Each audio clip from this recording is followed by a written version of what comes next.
I think in some ways teenagers are still the way they've always been. I mean, when I was a teenager, I wanted healthy relationships. I wanted somebody to love me. I wanted to love someone. That hasn't changed. What's changed, I think, in the biggest way is that students are so bombarded by media, the media presence, sexual images, pornography, and that's made a huge impact on our kids, social media. And I see them really struggling to figure out who they are in a more difficult way than I remember feeling when I was a teenager. When I first heard I was going into the education for lifetime, I was not looking forward to it. I was very nervous. I just felt like it was going to be a really awkward class, and it was not something I wanted to step up and deal with. And then after about, 15 minutes or something, I finally kind of started to feel a little bit more comfortable, just because the lady who was teaching us made it seem like less intimidating. They are still worried about impressing one another. They're still worried about whether or not their mom and dad are going to be happy with them. They're worried about whether or not they're measuring up to the media images that they're seeing. It's hard, and I see a lot of students struggling with depression, anxiety, self-harm, because they're not sure who they are.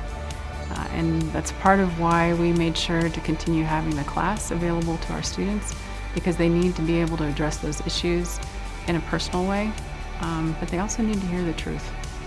It was just important for me to realize that, I do have a choice in what happens and the things that I decide. I guess I would encourage teachers and everything to encourage kids to realize the fact that they have a choice on what they want their future to look like. They have a choice whether they want to go off and party all day long, or whether they really want to think about what they're putting themselves into. Everyone has a choice, and even the slightest mistake of a choice can hurt you. So I think it's just a matter of really thinking on the decisions you have to make. To be able to give them an opportunity to be better informed, and then also to know that they don't have to make the same decisions again, that they can change, that's empowering. And I've seen students in the classes who I know have gone through tough times realize that they don't have to continue in the direction that they've been headed. As I went through the program, I definitely realized my value more. It made me think that, maybe I am more valuable, and maybe I really should think about taking care of myself. Education for a Lifetime starts their classes building the student up as a person, as a whole person. When it starts off talking about them as a whole person, and they realize that they're a person of worth, that they're hearing that from other adults, that they're hearing that from their peers, that they're hearing that from the teacher of the class. I think this program is great for every student because more students, and especially the generation now, they need to understand and they need to hear it. Younger and younger students are getting involved with this kind of thing, and they don't realize this stuff until they get to high school. And so I think it's just a very important thing to discuss and to let the kids of nowadays realize and understand and learn.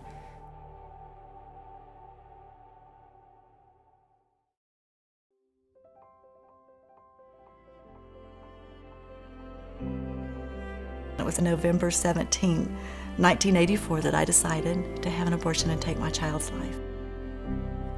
My OBGYN told me where to go. My husband at that time took me. When we went into the Planned Parenthood clinic, the counselor that I had talked to me about it. She said, I've had several abortions, you'll be fine. That day, my baby's life ended. And I knew through the procedure that it was not the thing a Christian young woman should do, but still had to follow through with this decision that I had made because I believed so strong in my heart at that time, just for the fear of not knowing how I was going to raise a baby in the relationship. I was married to an alcoholic, and when he was drinking, he became very, very abusive, and I just didn't want to have a baby raised in that. As I saw other women with babies, I started wondering, is that what my baby would have looked like? Every time I've thought about my abortion or saw a teenager or even a young adult, I mean, that was 30-some years ago. So I would have a 33-year-old child now with children of their own, probably. Fast forward, now I have 2 amazing sons and a new marriage. As a Christian, I knew that I had done something so terrible that I honestly didn't think that He would forgive me for this. I'd been receiving my emails from Family Talk for quite some time, and this one just popped out. It was the legacy of a life saved from abortion. So I opened it, and that brought me to the Bridges of Hope. And if you're post-abortive like I am, they've got so much love there and care. And then the Bible study that they do 2-3 times a year. And there were 4 of us in my class. To see the girls and just to think of the healing that they went through is absolutely amazing. And to hear everybody's story and just knowing that you're not alone, that you are indeed a Christian that made a terrible, terrible mistake is absolutely amazing. There are women out there that since then have become saved, but I know that for me personally, after trying and going for such a long, we're talking decades. We are talking a long time to carry a burden. Then we were handed this certificate of acknowledgement of a life that was taken too young.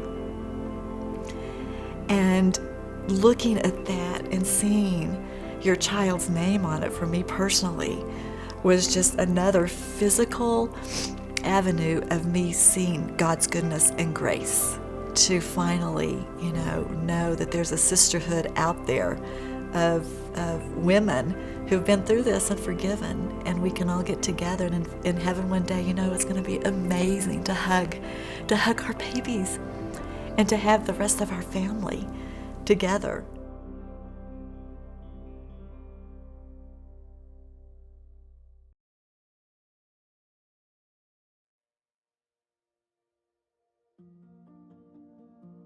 In the middle of my senior year, I felt this calling that I was going to be a pastor, and that was something that the Lord really laid heavily on my heart. Ever since I was little, I always wanted to be a nurse, and I've always been so interested in medicine and like the human body and all that stuff, and helping people especially. I knew Jared ever since elementary school. We were on and off close friends. We didn't date until our senior year of high school. I was more invested in her than she was in me. I liked her a little more, but senior year, I finally got her to agree to date me. We had been having premarital sex for like 3 months, and it was definitely something that we didn't want to be doing because of our beliefs, and felt like it was wrong every single time. And we went to this desperation conference. We have been obviously struggling with this for a while. We were so emotional. We were sitting there, we were crying, we were praying. We're like, God, we don't want to be continuing in our sin anymore. We don't want to be doing this. And so we decided right there, we're done. It was actually when I was worshiping in one of the songs, I had this weird feeling. I was like, I'm pregnant. Like, I know I'm pregnant. The day after that conference, she took a pregnancy test, and we were actually working together for her family's shave ice trailer. And she went during work and took the pregnancy test in the bathroom and came back, tears in her eyes, and I kind of realized what that meant. I was like, Jared, I can't do this. I don't want to do this. I was like, people don't have to know. I can get rid of this. I was like, we can cover it up. We don't have to, which is just crazy that I was even thinking that, because probably not even a month before in my Godly Women class, I was giving a speech about why abortion was wrong. I knew all the reasons. I knew it was a life inside of me, and I knew that, I know that God has a plan for everything in life. But when you're put into that situation, it was just completely different. So being 18 and right out of high school, it was crazy. And I think that thinking about ministry, the ministry part of it that I had felt like God was calling me towards, I almost felt like I was disqualified from that. And I felt like there was no me being a pastor now because of this sin and this weight that I had on my shoulders. But I knew that it was in the long run, in the bigger picture, me staying and being there for Glory was the only decision. Glory had known about Life Network a little more than I did. It was like I was connected with it because she was connected with it. As I went to Life Network and I had the first meeting, the two ladies that I met with, they were immediately so invested in me and cared about me and about my story and my life and everything. It just felt right. It just felt like we found a place that was gonna, not judge us and take us for who we were and take us for this huge sin that we felt like we had committed. And then afterwards, they just sat there and they prayed over me. And it was amazing, and they paired me up with Kim. She not only helped me with my personal life, she helped me learn how to be a mother, and that was amazing.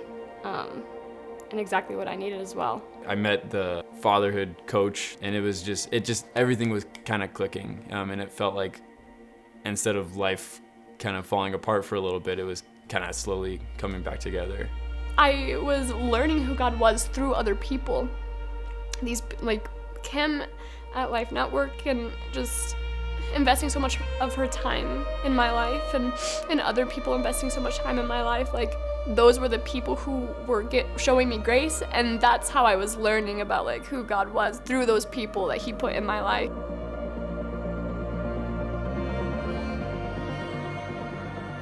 We had talked about marriage before we even knew that we were pregnant, which is a blessing in itself that this situation didn't happen with someone that I, couldn't see a future with.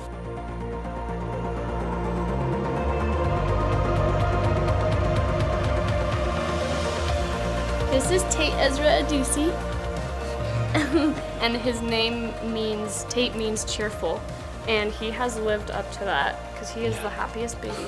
I had held one newborn, and it was her nephew, and that was the only baby I had ever held. So going into it, I had this fear of I don't know how to hold a baby, I don't know what to do. And so when I first held Tate, it was just so natural. It just felt so right, and I feel like, I don't know. All those worries kind of they just totally went away. Yeah. And I just felt like I can do this, and that he's yours. Yeah. I couldn't imagine my life any other way. He is such a blessing, and he's mine, and he's this little person that we created and that God has blessed us with, and it's amazing. Yes, you are. You're amazing.